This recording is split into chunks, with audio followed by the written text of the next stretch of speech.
Código de Conduta de Edson Fachin. Eu já disse aqui, e repito, e repetirei sempre, que uma corte constitucional, um tribunal responsável pelo exercício da constitucionalidade, a palavra última, suprassumo jurídico do país, os guardiões da Constituição, como diz o clichê, uns 11. Se nós pensarmos sob o argumento óbvio, que é, claro, me referindo à natureza da atividade de um ministro do Supremo, a primeira palavra que me vem à cabeça é comedimento. Papel de quem tem poder, sob a lógica contra-majoritária, especificamente do Supremo Tribunal Federal. Detém muito poder, detém a última palavra, é um tribunal guardião da Constituição que exerce o controle de constitucionalidade. A primeira palavra, o primeiro conceito é o do comedimento, porque é muito poder. É muito poder, inclusive, individual, se nós pensarmos na forma como as regras se dão para a atividade monocrática de um ministro do Supremo.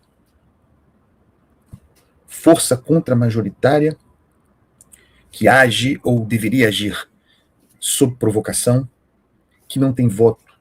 Isso é importante para a compreensão da legitimidade do Tribunal Superior. Não tendo voto, a legitimidade do tribunal, ou melhor dizendo, a expressão legítima do Supremo Tribunal e é claro que a gente precisa registrar a necessidade da decisão liminar, aquela individual, habeas corpus. Considerando todo esse conjunto, o poder de um ministro do Supremo, o fato de não ter sido eleito, a expressão plena do Supremo Tribunal Federal é a colegiada. O esvaziamento da individualidade e o exercício do coletivo, do plenário, a expressão plenária. Por isso que nesse programa aqui, e nos meus artigos, eu sempre falo da necessidade de um choque de plenário no Supremo Tribunal Federal. Minha percepção é de que as grandes decisões não têm acontecido mais, ou não acontecem mais num ambiente em que os 11, e agora são 10, né, na ausência de Barroso, ainda não chancelado Messias, a ausência de decisões do plenário.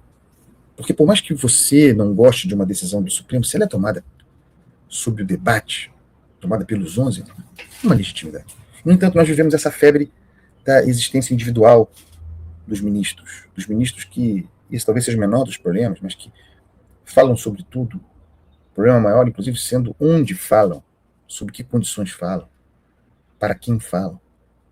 Uma série de problemas.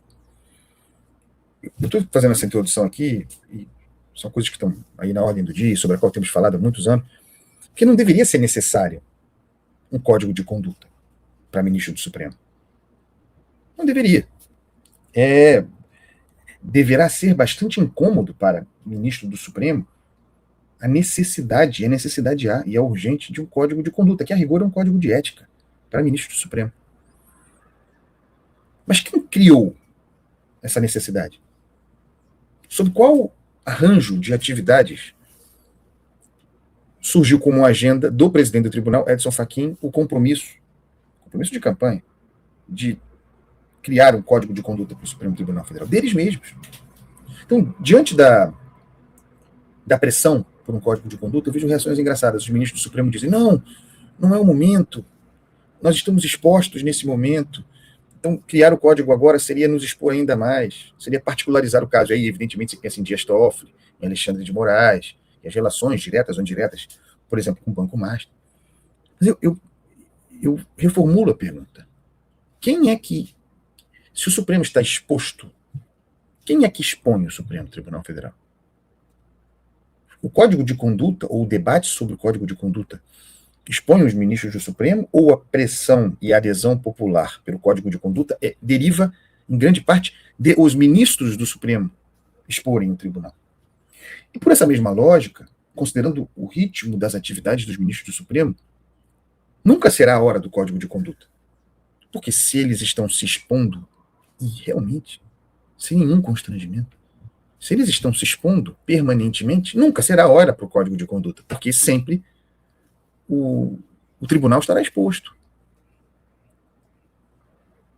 Então, os ministros se expõem, excedem, exorbitam, alguns barbarizam nas suas relações individuais, nas suas tratativas políticas, na forma como circula, e eles criam as condições de exposição para o tribunal e depois combatem uma exposição etérea, e até a culpa minha, né? Culpa da imprensa, que fiscaliza, que cobra. Eles ficam expostos, são expostos. É uma exposição etérea. Estamos expostos, sempre também operando no 8 de janeiro permanente. Isso é importante registrar também.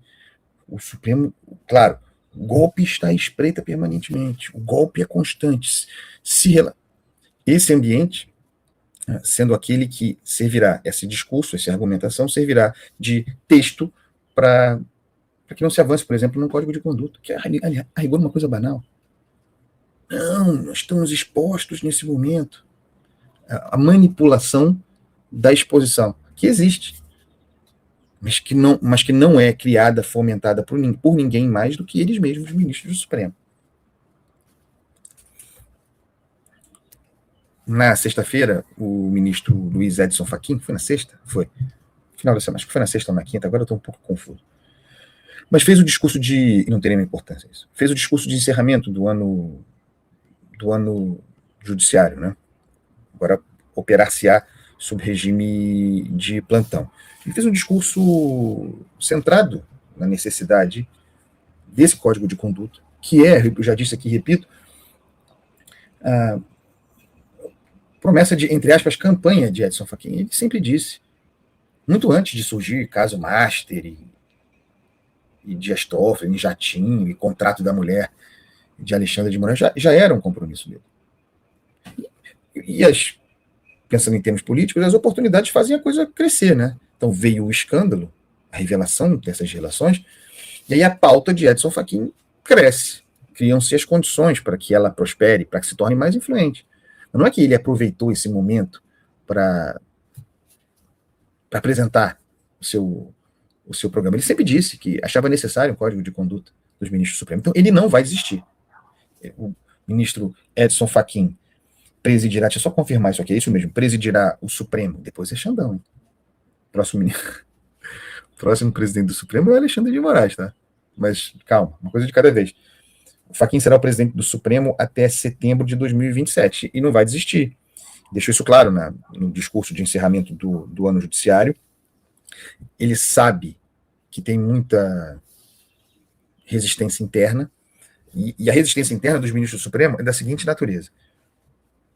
Para se aprovar um código de conduta como esse, em sessão administrativa, precisa ter o voto da maioria dos ministros. Então, havendo 11, precisa de 6. Se chegar a esse ponto de uma sessão administrativa para deliberar a respeito, o constrangimento de se votar contra. Por que alguém vai votar contra um código de conduta? O constrangimento de se votar contra seria muito grande.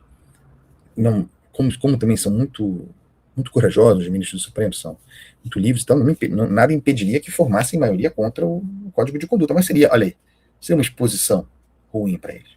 Então, a resistência que eu me refiro é para não deixar o troço nem sequer chegar à condição de ser votado, de haver uma deliberação administrativa a esse respeito.